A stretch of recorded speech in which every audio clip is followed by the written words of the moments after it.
Muscular millionaire finds out his surrogate is a virgin at the hospital. His next move shocks her. Naomi's hand shook as she held the pen above the contract. The Georgia clinic's waiting room hummed with artificial air conditioning, plastic chairs arranged like pews in a chapel of commerce. Each page felt heavier than the last. Medical terms she'd never heard. Legal words that twisted her stomach into knots. Have you ever signed something you didn't fully understand because you were desperate? Hi viewers, kindly tell us where you're watching from and what time it is. Warm welcome to the family. Enjoy the story. She signed her body away at 21, never knowing that the man who would claim her womb would later fight to claim her heart. What would you sacrifice to save someone you love? Have you ever signed something you didn't fully understand because you were desperate? The problem with desperation is that it makes you easy prey for people who smell vulnerability from miles away. What happens when desperation meets deception? Naomi's hand shook as she held the pen above the contract. The Georgia clinic's waiting room hummed with artificial air conditioning, plastic chairs arranged like pews in a chapel of commerce. Each page felt heavier than the last. Medical terms she'd never heard. Legal words that twisted her stomach into knots. Just initial here, honey, the nurse said, her voice sweet as poison. Standard surrogacy agreement. Nothing complicated, but everything about this felt complicated. The $50,000 payment seemed impossible, like winning the lottery. Her aunt's cancer treatments had drained their savings account down to $17.63. The eviction notice sat on their kitchen counter like a death sentence. Now this section covers medical examinations. The nurse continued, flipping pages. We'll need to confirm your physical status. Naomi's cheeks burned. At 21, she was the only girl in her Atlanta neighborhood who'd never been with anyone. Not by choice exactly, but because working 3 jobs to support her aunt left no time for dating. Boys her age seemed like children when you're worried about keeping the lights on. The examination room was cold as a morgue. White walls, metal instruments, the smell of disinfectant that couldn't quite cover something else underneath. When the doctor asked her to undress, Naomi's hands trembled so hard she couldn't work the buttons on her thrift store blouse. First time doing this? The doctor asked, not looking up from her clipboard. Yes, ma'am. I mean, first time with any of this. The doctor's eyes met hers. Sexual activity, gynecological exams, all of it. Naomi nodded, face burning with shame. The nurse in the corner dropped her pen. She's never, at all. That's between us and the patient, the doctor said sharply, but Naomi caught the look they exchanged. She was different, unusual, maybe worth more money to the right buyer. When she signed the final page, her signature looked like a child's handwriting. The contract was done, but what Naomi didn't know was that the man who would father her child was about to walk into that clinic, and her untouched body would become his obsession. The nurse handed her a check that felt like blood money. Congratulations, sweetie. You just changed your life. If you've ever felt pressured into a decision that changed your life, hit like and let me know in the comments. Blake Harrington built empires, but discovering his surrogate's secret would crumble every wall he'd constructed around his heart. Blake's Italian leather shoes clicked against hospital linoleum like a countdown timer. At 6'2", with shoulders that filled doorways, he commanded attention wherever he went. Boardrooms fell silent when he entered. Competitors sweated when he spoke their names. But the small black girl in the hospital bed made him stop mid-stride. 9 months had passed since he'd signed his own contract. Clinical, businesslike, no emotional involvement. He needed an heir for his company. Traditional dating had failed him 3 times, each relationship ending when women showed more interest in his bank account than his character. Surrogacy seemed cleaner. A transaction. No messy feelings, no broken hearts, no lies about love. Mr. Harrington? The nurse looked nervous, clipboard clutched against her chest. There's something unusual about your surrogate's case file. Unusual how? His voice carried the authority of someone who'd never been told no. Well, it's just. She glanced toward the bed where Naomi lay sleeping, dark skin glowing against white hospital sheets. During our final medical check, we discovered she's never been intimate with anyone, ever. The words hit Blake like a physical blow. What did you just say? She's a virgin, Mr. Harrington was a virgin. The artificial insemination was her first experience with anything medical down there. Blake's jaw clenched. His first thought wasn't concern, it was suspicion. In his world, innocence was a performance, purity was a price tag, and every woman had an angle. You're telling me a 21-year-old girl in Atlanta has never been touched? That's what her examination showed, or what she wanted you to believe. His voice turned cold. How much extra did she think this information would be worth? The nurse stepped back. Sir, I don't think she intended. They never intend anything. Blake cut her off. They just cashed the checks. But as he stared at Naomi's face, young, exhausted, vulnerable even in sleep, something twisted in his chest. She looked nothing like the gold diggers who tried to trap him before. Her clothes were clean but worn, her hair braided simply, no makeup or jewelry. Even unconscious, she seemed to be protecting herself, arms wrapped around her body like armor. The baby, his daughter, lay in the clear plastic bassinet beside the bed. Perfect tiny fingers, skin the color of warm honey, completely dependent on this girl who'd carried her for 9 months without ever asking for anything beyond their agreed payment. Wait, she's never even been touched. The question escaped his lips like thunder crashing through the sterile corridor. Have you ever learned something that completely changed how you saw a situation? Drop a thought balloon if you know that feeling. As Blake stared at Naomi's trembling hands clutching the bedsheet, one thought consumed him. Either she was the most innocent girl he'd ever met, or the most calculating. His next words would determine which. Subscribe if you want to see how this confrontation changes everything. Power and privilege collided with innocence and desperation when Blake Harrington called Naomi a liar. Not knowing his words would shatter more than her pride. Naomi woke to find a stranger towering over her hospital bed. Everything about him screamed money. The watch that cost more than her rent, the suit that fit like it was sewn on his body, the way he stood like he owned whatever room he entered. So you're the girl who's been playing games with my contract, Blake said, his voice sharp enough to cut glass. I'm sorry. Naomi struggled to sit up, still weak from delivery. I don't understand. Don't. He leaned closer, cologne mixing with the hospital's antiseptic smell. Don't play dumb with me. The Virgin Act? Real cute touch. I'm sure my lawyers loved that detail when they reviewed your file. Naomi's heart hammered against her ribs. Act? I never said anything about. You didn't have to say it. Your little medical exam spoke loud enough. Blake's eyes were cold as winter sky. What was the plan? Get pregnant, then reveal you're some untouched flower who deserves extra compensation? Maybe ongoing support for your sacrifice? That's not. Tears burned behind Naomi's eyes. I never asked for anything extra. I just needed to help my aunt. Right, the sick aunt. Another classic sob story. Blake straightened his tie. Let me guess, cancer? Dying without expensive treatment? You couldn't possibly find the money any other way. Each word felt like a slap. Naomi pulled the hospital blanket higher, trying to disappear. You don't know anything about my life. I know enough. I know girls like you see men like me coming from miles away. I know you probably researched me. Learn I've been burned by women who wanted my money more than my company. Blake's voice dropped to a whisper that somehow felt more threatening than shouting. Don't play the virgin card with me, sweetheart. I wasn't born yesterday. Get out. The words came from somewhere deep inside Naomi's chest. Get out of my room. It's my room. I'm paying for it, just like I paid for everything else. Blake headed for the door, then turned back. When you're ready to drop the innocent act and discuss real terms, call my lawyer. But don't think for 1 second that spreading your legs for the first time makes you special. The door slammed behind him like a gunshot. Naomi made it to the hospital chapel before the tears came. Cold stone pressed against her knees as she knelt, whispered prayers mixing with the distant hum of medical equipment.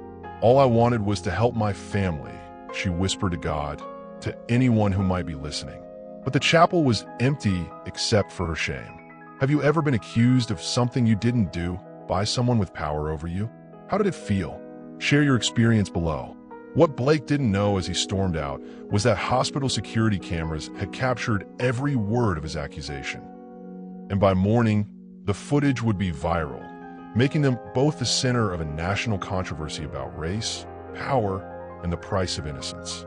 If this story is hitting close to home, let me know with a heart emoji in the comments. The security footage that went viral didn't just expose Blake's cruelty. It revealed a truth about America that no one wanted to face. By 6 a.m., the video was everywhere. Hospital security footage showing a powerful white man towering over a young black woman in her hospital bed, his voice cutting through her tears like glass. Someone had leaked it to social media with the caption, "This is what happens when rich white men buy poor black bodies." The video played on every screen in America. Phone screens on subway trains, computer monitors in office buildings, television screens in hospital waiting rooms. Blake's words echoed across the internet. "Don't play the virgin card with me, sweetheart." Naomi's Aunt Grace had never used Twitter before, but fury made her fingers fly across her phone screen. "That man got on TV talking about my baby like she's some kind of con artist," she told the local news reporter who showed up at their apartment. "My baby girl gave up everything to help our family, and this man treated her like she was nothing, like her body was just something he could rent and return." The reporter leaned in. "What would you say to Mr. Harrington if he were here?" "I'd tell him that my Naomi has more dignity in her little finger than he has in his whole body. She's worked 3 jobs since she was 16 to keep us afloat. Never asked nobody for nothing. And when the doctor said I needed treatment we couldn't afford, she sacrificed the one thing she'd been saving for the right person." Grace's voice cracked. Now this man wants to call her a liar? The footage went viral for all the wrong reasons. #virgin shaming trending on Twitter. Women sharing their own stories of being called manipulative for their inexperience. Men arguing about whether innocence was real or performed. Blake watched the news coverage from his Atlanta hotel room, scotch burning his throat as his phone buzzed with calls from board members, lawyers, and public relations specialists. His company's stock price had dropped 12 points overnight. 3 business partners had already distanced themselves publicly. "Sir," his assistant knocked on the hotel room door. "The Today Show wants a response. So does CNN. And 60 Minutes. Blake muted the television where his face was plastered next to headlines about exploitation and racial power dynamics. On screen, Naomi's tear-streaked face looked impossibly young, impossibly hurt. His phone rang. His mother's number. "Blake, darling, what on earth were you thinking? The country club is buzzing about this situation. I was protecting myself from another gold digger. By attacking a girl on national television? She looks like a child, Blake. A child who just gave birth to your daughter. When you saw that footage, whose side were you on? Have you ever witnessed someone's pain become entertainment? Tell me in the comments." As Blake watched his business partners distance themselves, and Naomi saw her most vulnerable moment become memes. Neither knew that the baby she carried would force them back into the same room within 48 hours. And this time, he would be the one begging. Hit the notification bell if you want to see how this public shaming changes both their lives. Some truths can only be revealed through DNA, but the paternity test Blake demanded would prove more than parentage. It would expose his deepest shame. The stress of going viral sent Naomi into early labor at 37 weeks. Contractions hit her like waves while news vans lined the hospital parking lot like vultures waiting for a story. Every nurse, every doctor, every janitor knew her face from the footage that had made her America's most talked about victim.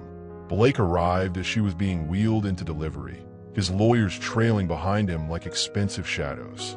"I want a paternity test," he announced to the medical team. "Full DNA analysis. I'm not signing any birth certificate until we confirm this child is mine." The doctor looked disgusted. "Mr. Harrington, the artificial insemination was done at your clinic with your genetic material. There's no question of paternity." "There's always a question," Blake shot back. "I want proof." Naomi couldn't respond through the pain, but her eyes found his across the room. Even in labor, even humiliated and exhausted, she looked at him with something that wasn't hatred. It was disappointment, like she'd expected better from him and was sad to be proven wrong. The delivery room buzzed with controlled chaos. Monitors beeping, nurses moving with practiced urgency, while outside the windows, News vans lined the hospital parking lot like vultures waiting for a story. Blake stood in the corner, out of place in his $1,000 suit, while Naomi fought to bring their daughter into the world. When the baby crowded, the doctor called out, "I can see the head. One more push." Naomi's scream echoed off the sterile walls. Blake found himself stepping closer despite his lawyer's restraining hand on his arm. Something primal pulled him toward the bed, toward the girl who was bringing his child into the world with strength that made his accusations seem pathetic. The baby slipped into the world purple and perfect, her first cry cutting through every other sound in the room. The doctor placed her on Naomi's chest, and Blake saw his own eyes staring back at him from a face that was unmistakably both of theirs. "She's beautiful," Naomi whispered, touching tiny fingers that wrapped around hers instantly. Blake couldn't breathe. The baby had his mother's nose, his grandmother's chin, but Naomi's perfect mouth. There was no question of paternity written across every feature. She was his daughter, and she was perfect, and she existed because this girl, this woman, had carried her safely for 9 months while he treated her like a criminal. The paternity test results sat in his pocket, but they'd become meaningless the moment he saw his daughter's face. What mattered now was the apology he owed, and whether it would be enough to undo the damage his suspicion had caused. Have you ever been so wrong about someone that it changed who you are? What would you do if your prejudice almost destroyed an innocent person? As Blake stared at his daughter's face, a perfect blend of his features and Naomi's, the paternity test results in his pocket became meaningless. But the apology he owed would require more than words. It would demand a choice that could destroy everything he'd built. Comment below if you think Blake deserves forgiveness, or if some mistakes are unforgivable. Blake Harrington had never bent the knee to anyone, until the day he knelt in a hospital room full of cameras and begged forgiveness from the woman he'd wronged. The camera lights blazed like miniature suns in the hospital room, transforming intimate space in a public theater. Blake's $1,000 suit looked out of place against hospital linoleum as he dropped to one knee beside Naomi's bed. At 6'2", with shoulders that filled doorways, he usually commanded attention. But today, the small black girl holding his newborn daughter held all the power. "I'm a man who built wealth by never trusting anyone." Blake's voice cracked as he spoke directly to the cameras, then turned to face Naomi. "But my cynicism nearly destroyed the most honest person I've ever met." Naomi shifted the baby in her arms, her dark eyes studying Blake's face for signs of another performance. The way he knelt there, this powerful man who probably hadn't apologized to anyone since childhood, made her heart race despite everything he'd put her through.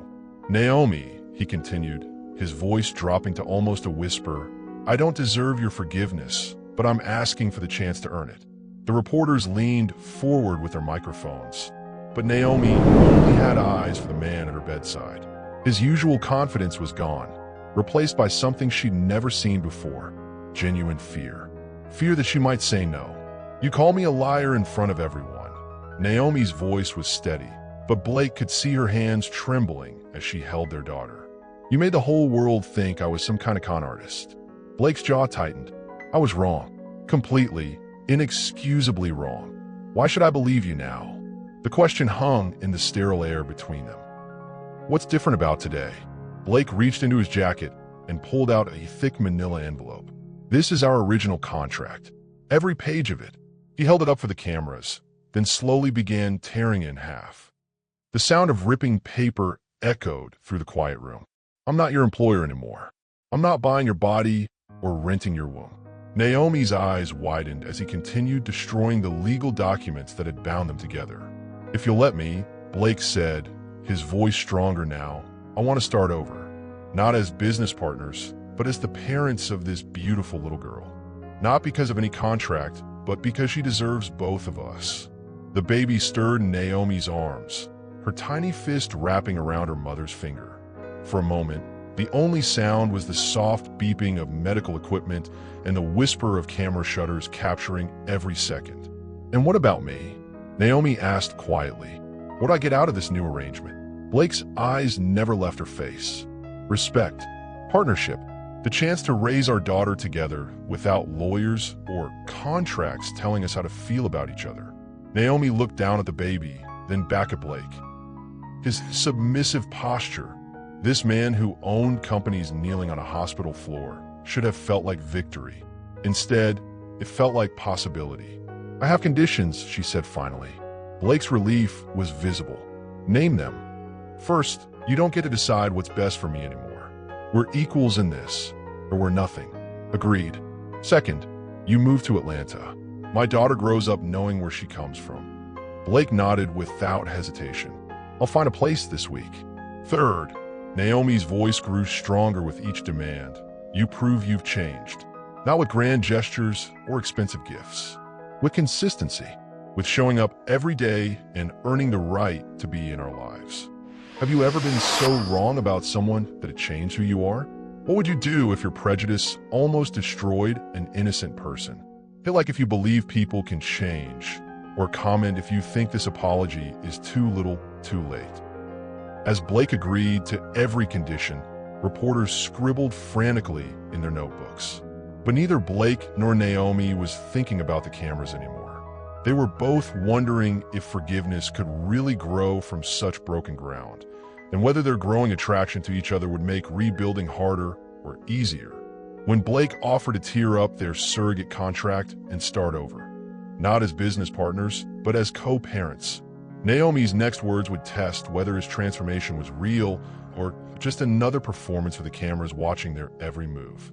Naomi had spent 21 years powerless, but holding Blake Harrington's future in her hands taught her what strength really meant.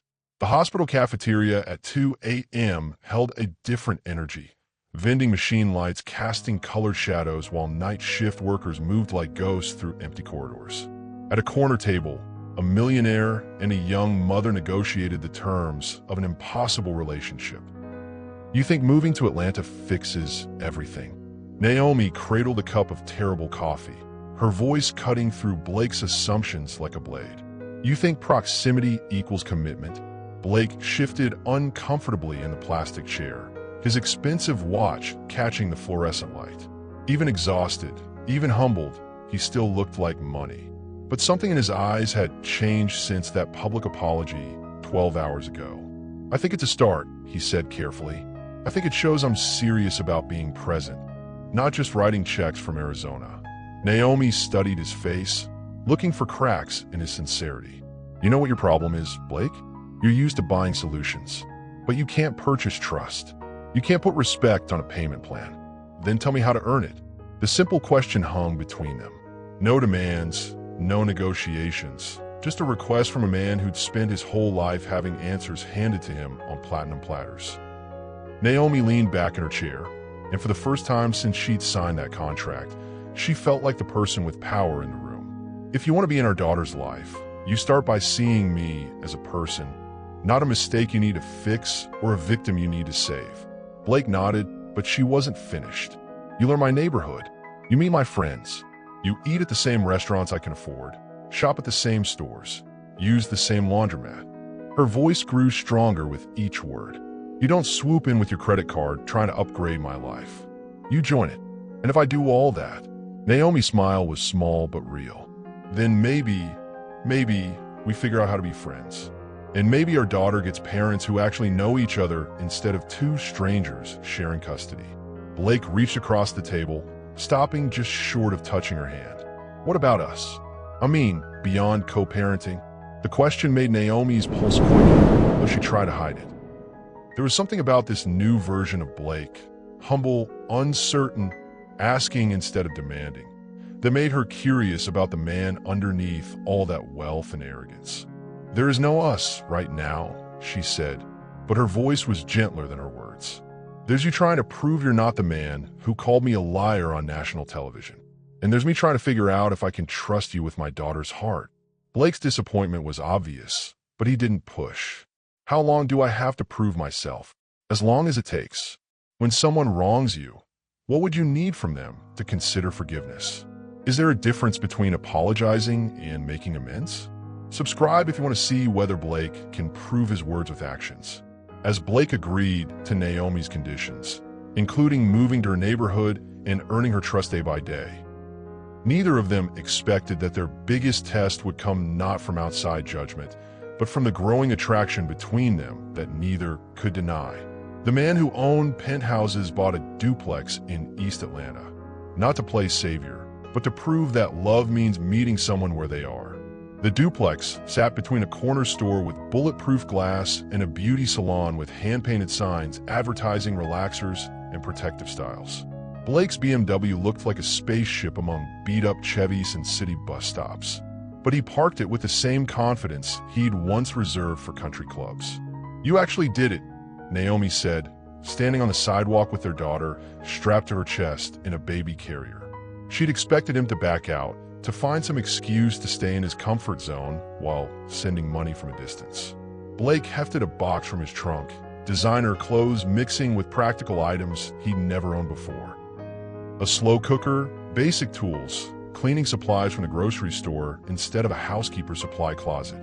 "You said proximity matters," he replied, sweat already beading on his forehead in the Georgia heat. "So here I am."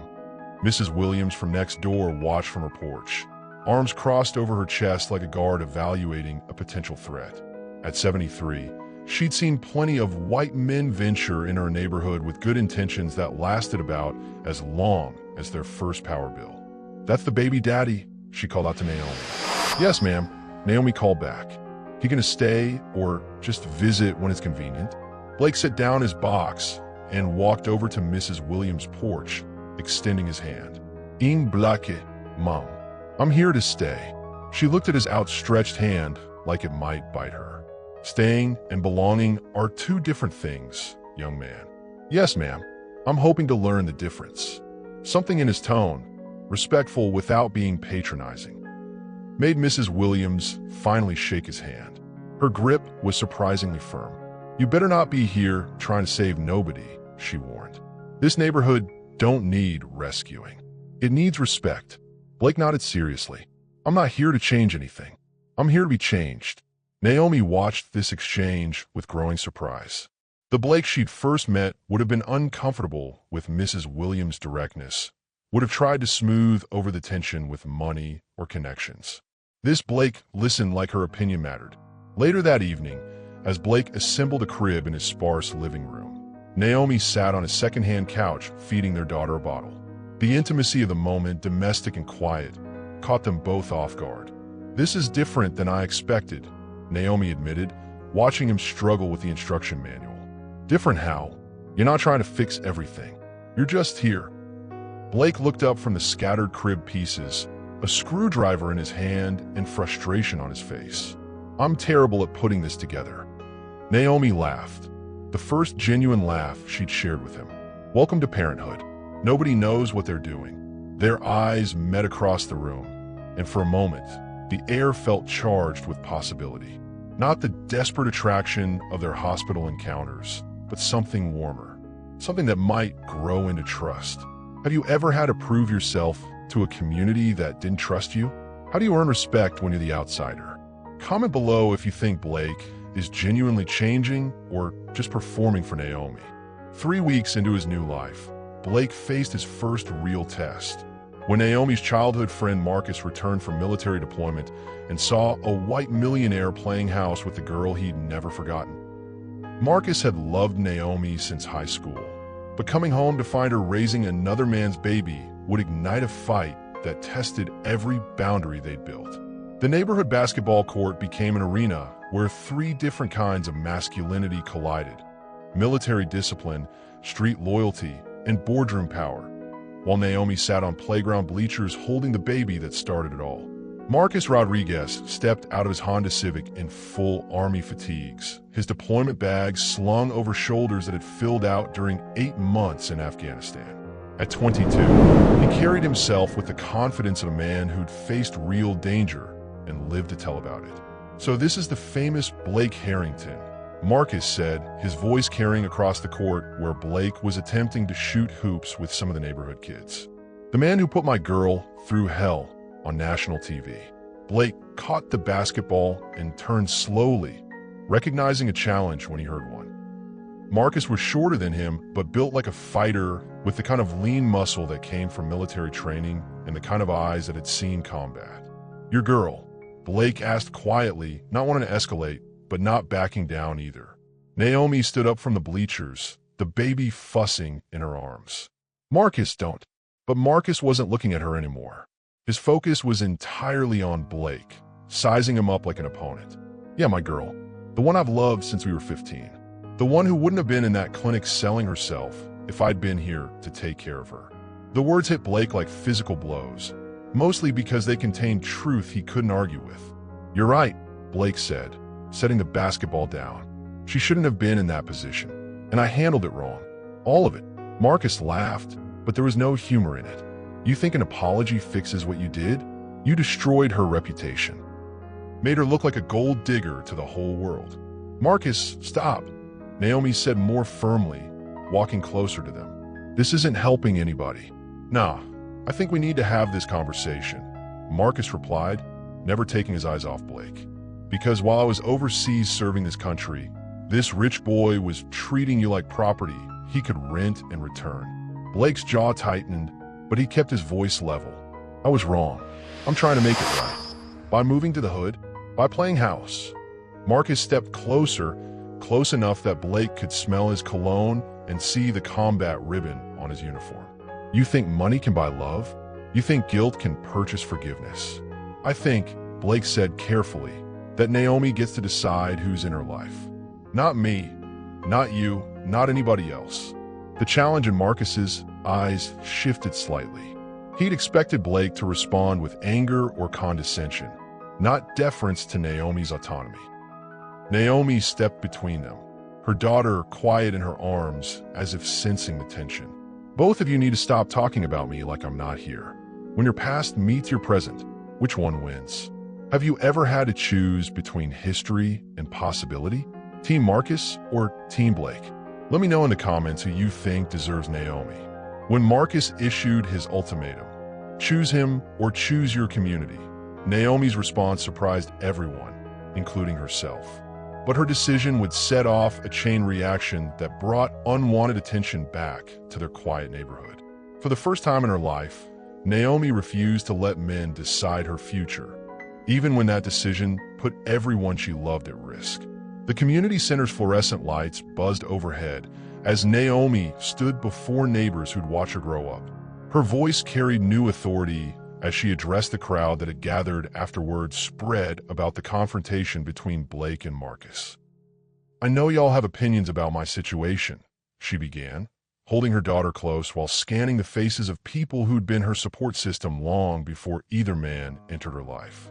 "But I'm tired of everyone thinking they know what's best for me." Mrs. Williams sat in the front row, her arms crossed, but her expression softer than usual. "Baby, we just worried about you.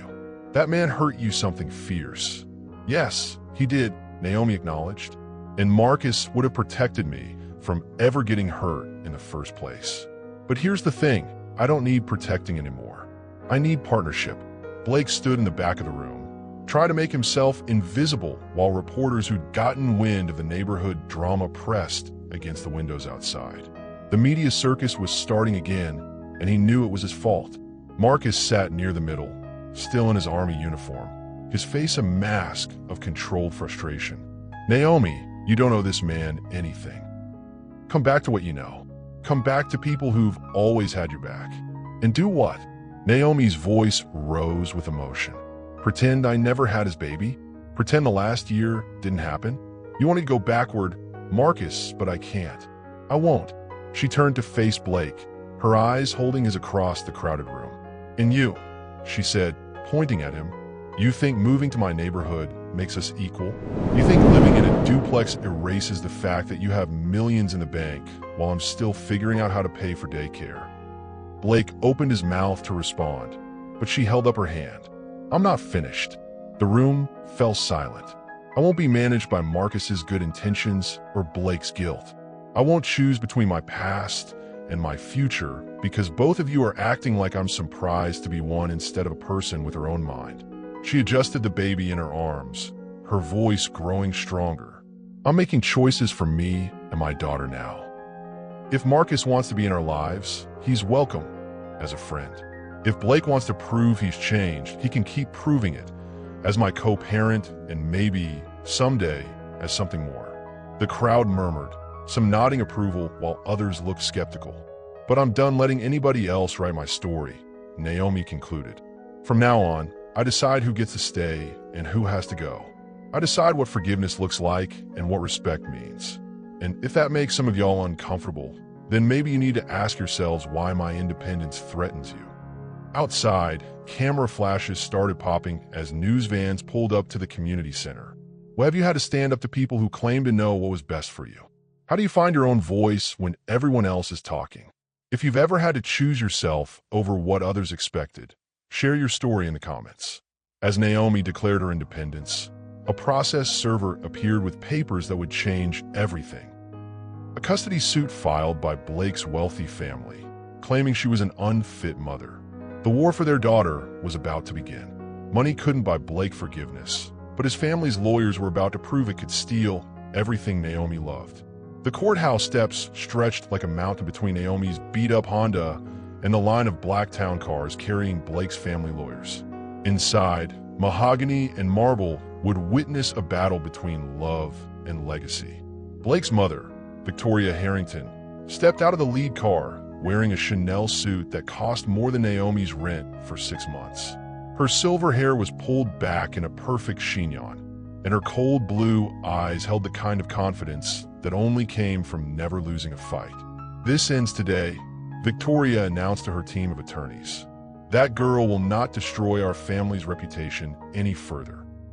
Inside the courtroom, Naomi sat at the plaintiff's table with her court-appointed lawyer, an overworked public defender named Janet Williams, who had 17 other cases that week.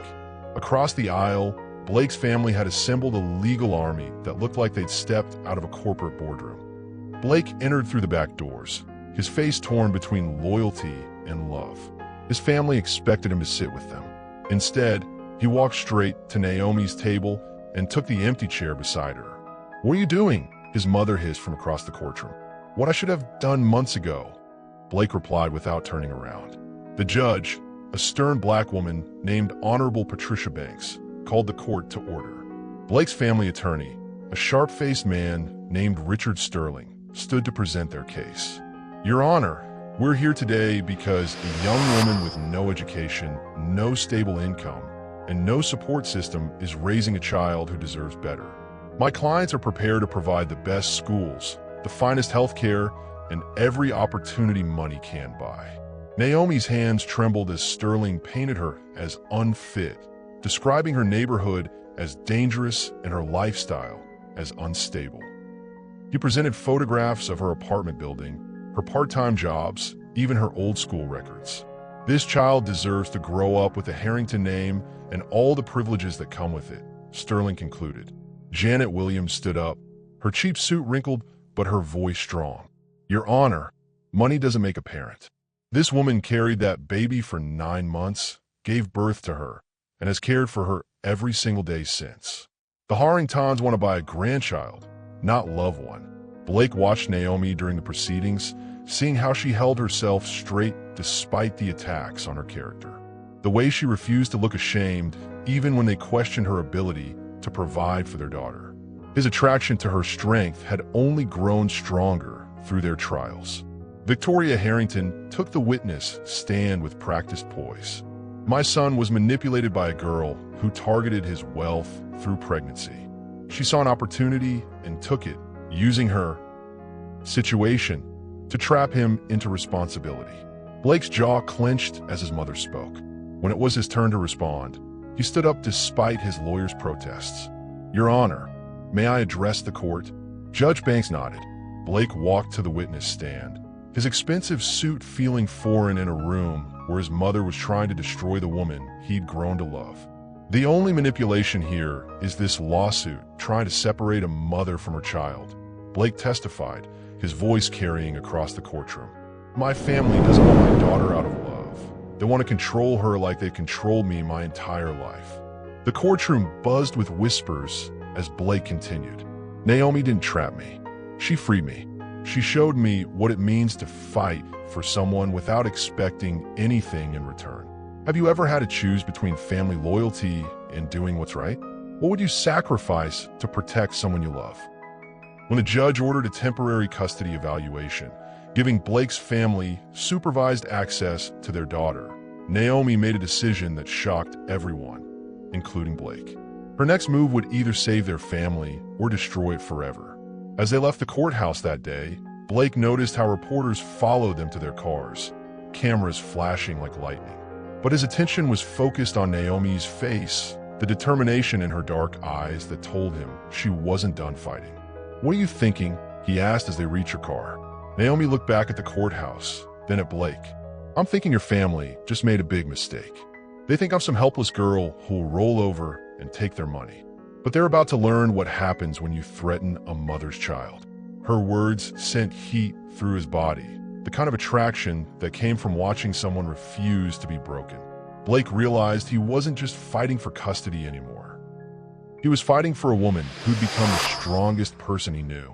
Desperate times called for desperate measures, and Naomi's secret plan would either expose the Harrington family's corruption or hand them victory on a silver platter. The hotel bar's dim lighting and soft jazz created the perfect cover as Blake's cousin Marcus offered Naomi a briefcase full of cash to disappear. What he didn't know was that her phone was recording every word of the attempted bribe. "Look, I know this whole custody thing is messy," Marcus said, sliding the briefcase across their corner table. "But my Aunt Victoria is serious about getting that kid. Take the money and vanish. You'll never have to work again." Naomi stared at the briefcase, calculating. Inside was probably more money than she'd see in 10 lifetimes. But her daughter's face flashed through her mind. Those bright eyes that looked just like Blake's, the little fingers that gripped her thumb during feeding time. "And let you steal my daughter?" Naomi replied, making sure her voice was clear for the recording. "Some things aren't for sale." Marcus leaned forward, his expensive cologne mixing with whiskey breath. "Don't be stupid, girl. You think you can win against the Harrington family? We have lawyers, judges, politicians in our pocket. You have nothing." "I have the truth," Naomi said simply. "Truth doesn't pay rent," Marcus laughed. "Look around. This is a nice hotel, right? You could afford to live in places like this for the rest of your life. All you have to do is sign this document saying you're an unfit mother and walk away." The document he slid across felt heavy in her hands. Legal language filled the pages, but the meaning was clear. She would give up all rights to her daughter in exchange for enough money to disappear forever. "What about Blake?" she asked, still recording. "Does he know about this?" Marcus's expression hardened. "Blake is confused right now. He thinks he's in love with you, but that's just guilt talking. Once you're gone, he'll thank us for handling this mess." Naomi felt anger rising in her chest, but she kept her voice steady. "So this is your family solution? Buy me off and pretend I never existed." "It's worked before," Marcus admitted, then seemed to realize he'd said too much. "Before?" Naomi pressed. Marcus looked around nervously, then leaned closer. "You think you're the first poor girl who got involved with our family? Victoria has been cleaning up messes like this for 30 years. There's a whole file of women who took the money and disappeared." Naomi's heart raced as she realized what he was confessing. "You're saying the Harrington family has done this before?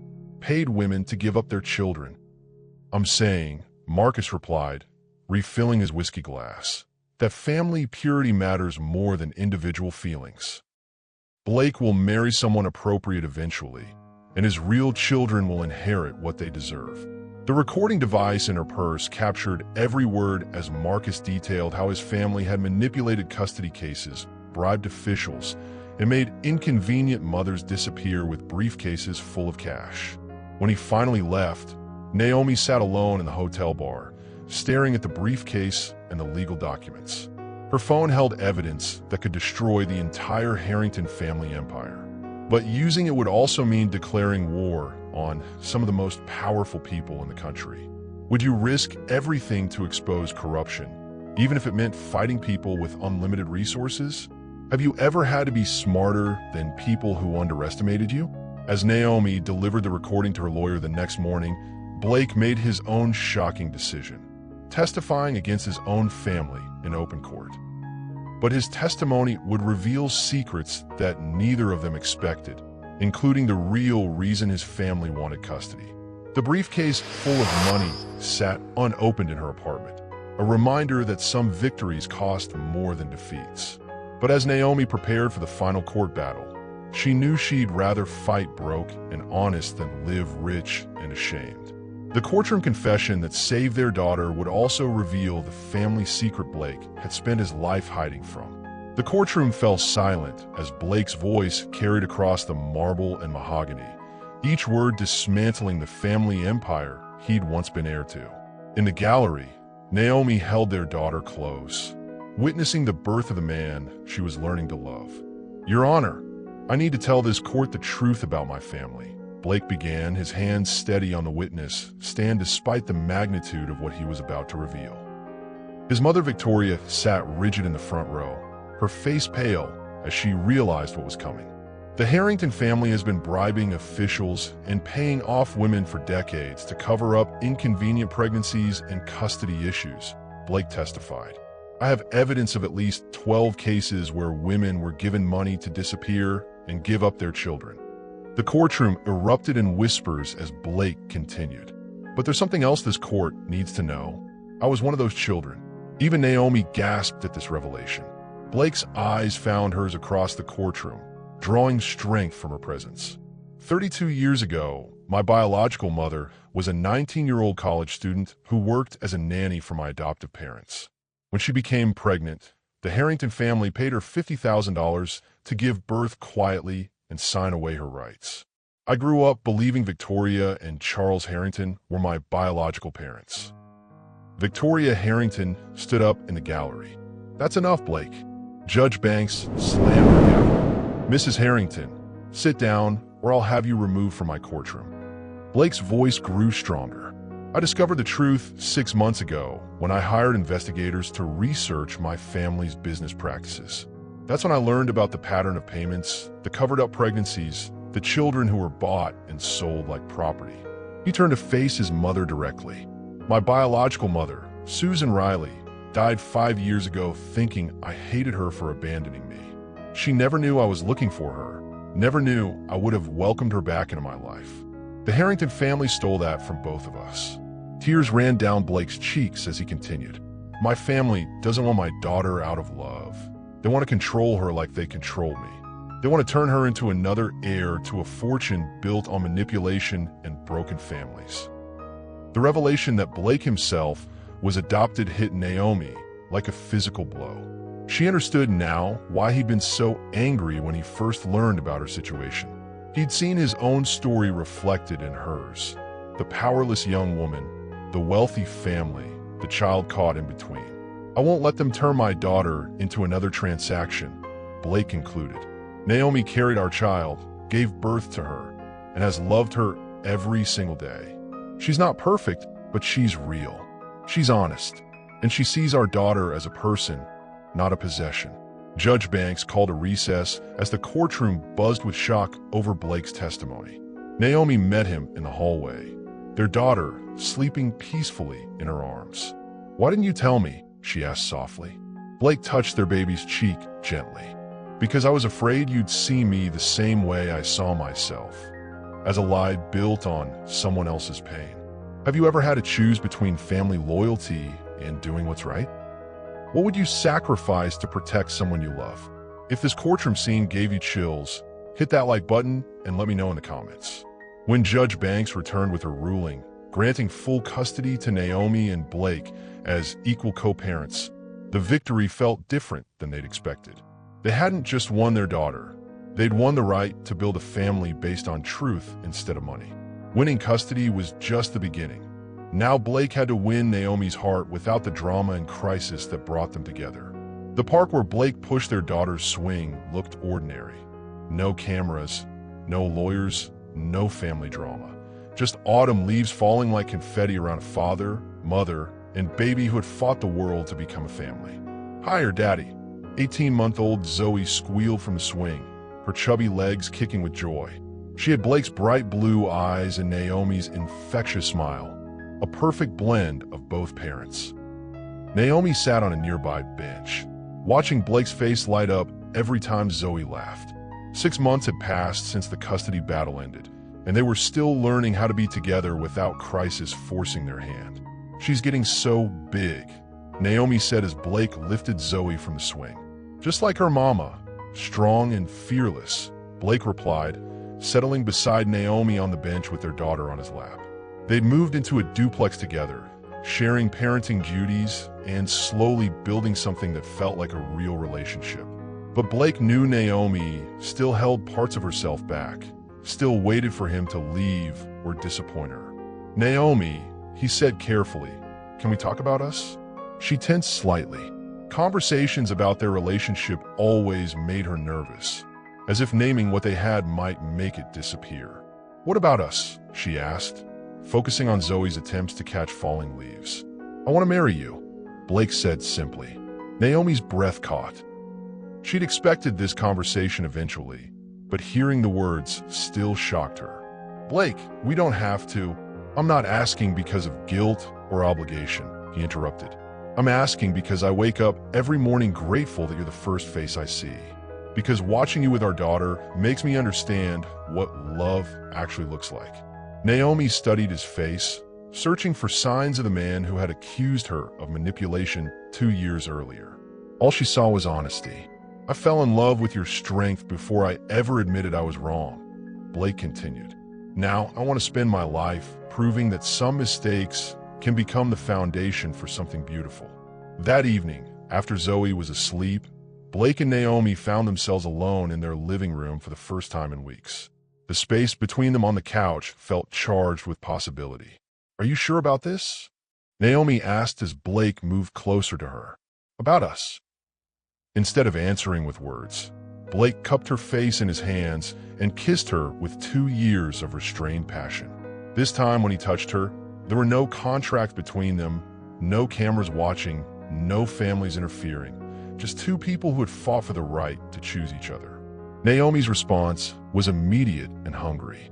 Her hands tangled in his hair as she kissed him back, all her walls finally coming down. When Blake lifted her from the couch and carried her to their bedroom, she didn't protest. Their lovemaking was different this time. Desperate urgency replaced by tender exploration. Blake worshipped every inch of her body like he was memorizing it, while Naomi touched him with a confidence she'd never felt before. "I love you," she whispered against his neck as they moved together. The words felt foreign on her tongue, but completely true. "Say it again," Blake breathed, his forehead pressed against hers. "I love you," Naomi repeated, stronger this time. "I love you, Blake Harrington. Do you believe people can truly change? Can love grow from the worst possible beginning?" Share your thoughts on Second Chances below. Subscribe if you believe in love stories that start with mistakes and end with growth. As Blake slipped the engagement ring onto Naomi's finger the next morning, she had one more surprise that would complete their journey from contract to family. News that would prove their love had created more than just healing. The woman who once sold her body to survive was now choosing to share it in love. And the new life growing inside her proved that some endings are really beginnings. The community center where their custody battle was planned now hosted their wedding reception. String lights hung between basketball hoops while their neighbors celebrated a love story that had started as scandal and ended as inspiration. Naomi's wedding dress was simple white cotton, bought from a boutique in downtown Atlanta instead of a designer showroom. But the way Blake looked at her as she walked down the makeshift aisle made her feel more beautiful than any expensive gown could have. "You clean up nice, millionaire boy," she teased as they shared their first dance to Alicia Keys playing from a borrowed sound system. "You ain't seen nothing yet, Mrs. Harrington," Blake replied, spinning her around while their guests cheered. The reception reflected their blended worlds. Blake's remaining business associates mingled with Naomi's childhood neighbors, creating conversations that would have been impossible 2 years earlier. At the head table, little Zoe sat in her flower girl dress, clapping along to the music. But the biggest surprise came during the cake cutting, when Naomi took Blake's hand and placed it on her stomach. "There's something I need to tell everyone," she announced to the crowd. "Blake and I are expecting another baby." The reception erupted in cheers as Blake's face showed pure joy mixed with shock. This pregnancy was different, planned, wanted, celebrated. Not a contract or an obligation, but a choice made from love. Later that night, in the hotel suite Blake had booked for their wedding night, they lay tangled in white sheets, talking about their future. "When did you know?" Blake asked, his hand resting on her still flat belly. "2 weeks ago," Naomi admitted. "I wanted to tell you on our wedding day. Make it part of our new beginning." Blake kissed her deeply, tasting forever in the sweetness of her lips. When they made love as husband and wife, it felt like a celebration of everything they'd overcome. She guided his hand to her growing belly where their second child, created by choice, not contract, stirred beneath her heart. "This is what happens," she whispered, "when love writes its own terms." 6 months later, Blake stood in the delivery room again, but this time as a husband instead of a stranger. When their son was born, a perfect blend of both parents like his sister, Blake cried tears of joy instead of confusion.